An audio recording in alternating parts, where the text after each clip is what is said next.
कल के वीडियोस में हम देखे थे नेचुरल नंबर और होल नंबर। आज हम उससे थोड़ा सा आगे बढ़ते हैं। होल नंबर और नेचुरल नंबर के बाद उनके प्रॉपर्टीज़ के बारे में थोड़ा सा हम पढ़ते हैं। नेचुरल नंबर और होल नंबर तो हो गया, बट फिर आगे सबके दिमाग में आया कि उन मैथमेटिशियंस के दिमाग में आया कि कुछ ऐसे नंबर्स हैं जो 2 से कट रहे हैं, कुछ ऐसे नंबर 1 जो है सबके टेबल में आ रहा है। तो इस तरीके से उन्होंने नंबर्स को कई खंड में बांट दिया। पहला इवन नंबर जिसे हम सम संख्या भी बोलते हैं, इसको देखा गया। तो इवन और दूसरा था ऑड नंबर और विषम। ये सबको पता है, बच्चों को पता है कि सम संख्या क्या होती है। जो 2 से कटे वो सम, जो 2 से ना कटे वो विषम। ऑड और इवन एक्चुअली होता क्या है कि हमारे नंबर जो है शुरू होते हैं 0 से 1 2 3 4 ऐसे काउंट करते हैं। बट देखा गया कि क्या है कि 1 जो है ये हर जगह है, सब में है। उसको हम नहीं कर सकते, उसको हम तोड़ नहीं सकते हैं। ये ऐसी चीज़ है, ये सब में अगर हम ना भी उसका नाम लें तो भी ये सब में एक रहेगा। लेकिन देखा गया कि 2 जो है 2, फिर 4, फिर 6, फिर 8, ऐसे फिर आगे आया 0 को भी ऐड कर लिया उन्होंने। ये सब क्या थे कि ये सम थे, मतलब एक 2 में 2 जोड़ते गए और जो है ये सम संख्याएं बनाती गई और अनंत तक ऐसे ही सिर्फ 2 जोड़ते गए और अनंत तक। इनके अलग तो इनको सम संख्या बोला गया कि एक निश्चित इनके बीच का जो अंतर था वो निश्चित था कि अंतर 2 ही है, इसलिए इनको सम बोला गया। अब विषम में क्या आया कि विषम में भी सेम वही है। हम अगर देखें तो 2 विषम संख्याओं को अगर हम लेते हैं, 3 को लेते हैं और यहाँ देखिए 5 हमारा छूट गया है, तो 3 को और 5 को भी लेते हैं तो इनके बीच में भी अंतर 2 का ही है। फिर आगे हम बढ़ते हैं 7, देखिए छूट गया, सॉरी यहाँ तो हम उसकी बात कर रहे हैं। यहाँ पे हम 3 5 7 9 11 फिर 13 फिर 15 ऐसे ले, तो सबके बीच में भी यहाँ भी हम क्या देखते हैं, सबके बीच का अंतर 2 ही है। तो उन्होंने देखा कि 2 जो है, चाहे हम सम संख्या के लिए चाहे विषम संख्या के, सबके बीच का अंतर एक निश्चित ही है। तो इसीलिए उन्होंने संख्याओं को 2 पार्ट में कर दिया कि जो 2 से कट जाए पूरी तरीके से वो जो है सम संख्या कहलाएंगी, और जो 2 से न कटे उनको हम विषम कहेंगे। अंतर जो है देखा उन्होंने सेम है, इसीलिए 2 पार्ट में हो गया सम और विषम।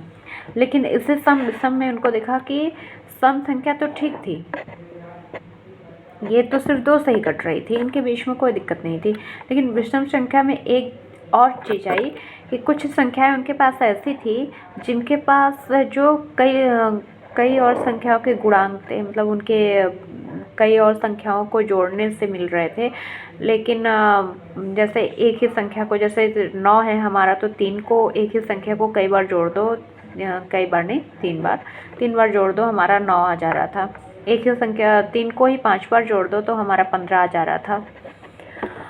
लेकिन कुछ ऐसी संख्या थी, जैसे हमारा 3 है, 5 है, 7 है, हमारा 11 है। 3 में क्या था कि 3 को हम मान लीजिए 1 + 2 किए तो ये संख्या बदल गई। ऐसा हम नहीं कर सकते, 1 + 1 + 1 कर सकते हैं, लेकिन एक हमारा जो है ना सम है ना विषम है, तो उसको तो हम ले नहीं सकते हैं। हम 2 को लेते हैं। 2 को अगर लिए हम तो 2 में 2 जुड़ेगा तो 4 आ जाएगा।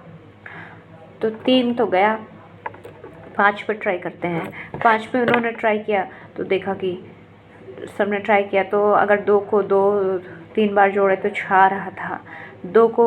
3 को अगर एक बार जोड़ने पे कम पड़ रहा था, 2 बार जोड़ने पे उससे ज़्यादा आ जा रहा था। तो फिर इन दोनों को साथ में, मतलब संख्याओं को अलग अलग, तो इन्होंने ये देखा कि ये जो है दोहरा रहे हैं। कुछ ऐसे संख्याएं हैं जो आपस में एक ही संख्या को कई बार जोड़ने पे वो विषम संख्याएं जा रही हैं। लेकिन जो विषम संख्या में कुछ ऐसे भी संख्याएं हैं जो सिर्फ अलग हैं, वो सबसे अलग हैं। उन्हीं अलग संख्याओं को कहा गया प्राइम नंबर। उन्हीं अलग संख्याओं को क्या कहा गया, प्राइम नंबर। हिंदी में जिसे हम कहेंगे अभाज्य, जो किसी से कटने वाली संख्याएं नहीं हैं, उनको हम अभाज्य कहते हैं। तो ऐसे नंबर्स आए 3 5 7, 11, 13, 17, 19, ऐसे ऐसे आगे हम बढ़ेंगे, ऐसे रहेंगे। 2 को भी प्राइम नंबर बोला जाता है। क्यों?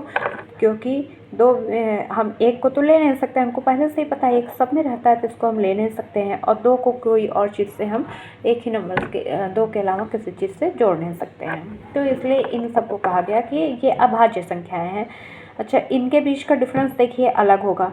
2 और 3 और 2 के बीच में 1 का अंतर है। 5 और 3 के बीच में देखिए 2 का अंतर है। 7 और 5 के बीच में 2 का, मतलब यहाँ 1 के अंतर के बाद सब में जो है, इन सब में भी अंतर हमको दिख रहा है, अलग अलग अंतर। तो जैसे देखिए यहाँ 2 का अंतर है, यहाँ पे 4 का अंतर है, यहाँ पे फिर 2 का अंतर है, फिर 4 का अंतर है। 17, 19 में 2 का अंतर है। उसके बाद 19 के बाद 23 आता है। तो एक चीज़ और आप देखिए, 2 को अगर हम इग्नोर करें तो 5 और 3 के बीच में 2 का अंतर है। फिर 7 और 5 के बीच में 2 का अंतर है। फिर 1, 2, 2 के बाद फिर 4 आ रहा है, फिर 2 आ रहा है, फिर 4 का अंतर आ रहा है, फिर 2 का अंतर आ रहा है। तो अगर हम ये कहें कि 5 के बाद नहीं, 5 के बाद नहीं, हाँ 3 के बाद, 2 और 3 को इग्नोर करें तो 5 से अगर हम लें तो सब में 23 के बाद हमारा फिर 29 आ जाएगा। उसमें देखिए 5 का अंतर आ गया। तो इसमें देखिए अंतर हमारा बदल रहा है, कभी 1 आ रहा है, कभी 2, कभी 4, कभी 5, आगे और भी रहेंगे। तो ये अभाज्य संख्या, इनके बीच का जो डिफरेंस रहता है वो भी सेम नहीं रहता। जबकि हम सम और विषम दोनों में देखें कि जो भी संख्या है सबके बीच का जो अंतर है वो 2 है। और एक चीज़ प्राइम नंबर के बारे में, अभाज्य के बारे में, अभाज्य संख्याएं जो होती हैं इनके बारे में एक चीज़ बोला जाता है कि सभी अभाज्य संख्याएं, all prime numbers are odd, सभी अभाज्य संख्याएं विषम होती हैं, लेकिन बट ऑल ऑड नंबर्स, सभी विषम संख्याएं जो है आर नॉट क्या प्राइम। देखिए यहाँ पे ये सेंटेंस भी गलत है। ये सेंटेंस हम नहीं बोल सकते कि सभी प्राइम नंबर ऑड होते हैं। नहीं, सभी प्राइम नंबर ऑड नहीं होते। कहीं कहीं पे ये लिख दिया जाता है, इसलिए हम आपको लिख के बता रहे हैं। कहीं कहीं पे लिख दिया जाता है कि सभी प्राइम नंबर ऑड होते हैं, सभी अभाज्य संख्याएं ऑड होती हैं, लेकिन सभी विषम संख्याएं जो है प्राइम नहीं होती हैं। ये जो बताया गया है आपको ये गलत है। ये वाली लाइन तो बिल्कुल सही है कि सभी विषम संख्याएं अभाज्य नहीं होती हैं और नंबर सारे प्राइम नहीं होते हैं, लेकिन ये लाइन थोड़ी सी गलत है। इसमें गलती ये है कि 2 इकलौता ऐसा प्राइम नंबर है जो कि सम है। तो सभी प्राइम नंबर ऑड कैसे हो जाएंगे जबकि उसमें 2 भी एक प्राइम नंबर है। 2 एक सम संख्या है, तो 2 के होते हुए सभी अभाज्य संख्याएं विषम कैसे हो सकती हैं। इसलिए ये लाइन गलत है, लेकिन ये लाइन हमारी पूरी सही है। ये लाइन हम सही कर सकते हैं, लेकिन ये लाइन हम सही नहीं कर सकते। ये लाइन हमारी गलत है। और एक चीज़ 2 के बारे में और एक चीज़ बाकी है हमारा कि 2 सबसे छोटा स्मॉलेस्ट प्राइम नंबर है। सबसे छोटा प्राइम नंबर 2 है। और क्या है 2, एक चीज़ और है, तो ओनली 1 इवन प्राइम नंबर है। सम अभाज्य संख्या है। ये पूछा जाता है और हम कंफ्यूज हो जाते हैं। हमसे अगर स्मॉलेस्ट प्राइम नंबर के बारे में पूछेगा, देखिए एक चीज़ और लिखते पहले तब, 3 is smallest odd prime number. हमसे अगर पूछा जाए कि सबसे छोटी अभाज्य संख्या बताओ तो हम 2 का नाम लेंगे, लेकिन क्वेश्चन में थोड़ा सा परिवर्तन कर दें कि सबसे छोटी अभाज्य विषम संख्या बताओ, तब हम 3 का नाम लेंगे, क्योंकि हमें पता है कि 2। और अगर ये पूछा जाए कि इकलौता सम संख्या बताओ जो अभाज्य है, तब हम 2 का नाम लेंगे। तो इसमें कन्फ्यूज़न हमको नहीं होना है। ये इकलौता अभाज्य संख्या, सम अभाज्य संख्या 2 है, ये तो कुछ वो सबको याद हो जाएगा, लेकिन इन दोनों में कन्फ्यूजन हो जाएगा। क्वेश्चन में हमको ये ध्यान देना कि हमसे सबसे छोटा अभाज्य संख्या पूछा है कि सबसे छोटा अभाज्य विषम संख्या पूछा है। अगर विषम साथ में स्मॉल के साथ जो है अभाज्य के साथ विषम भी लगाया है तब तो 3 का नाम लेंगे, लेकिन सिर्फ अभाज्य सबसे छोटा पूछा है तो हम 2 का नाम लेंगे। इस चीज़ को आप ध्यान रखिएगा। तो हमारा इस वीडियो में हम इवन ऑर्डर प्राइम के बारे में सुने हैं। अब नेक्स्ट वीडियो में हम कुछ और देखेंगे। Thank you.